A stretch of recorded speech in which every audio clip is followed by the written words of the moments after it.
In this video, we are going to talk about how to use Stremio on PS5 casting, web video, and best workarounds.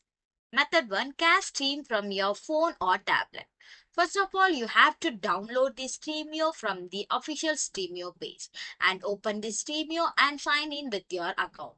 Find a movie or show you want to watch and look for the options called Cast, Screencast, AirPlay option.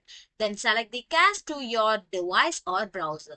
On your PS5, you have to open the hidden web browser and enter the URL shown on your phone or device.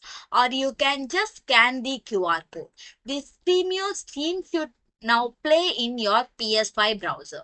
Method 2. Stream from PC or laptop.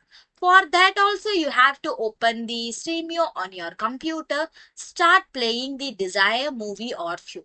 You can use a casting or screen mirroring feature like Chromecast, AirPlay, etc. that your PS5 can detect. Alternatively, cast to device connected to a same TV as PS5. The stream will be now visible on the TV. So doing this step will help to use Stremio in your PS5. Thanks for watching.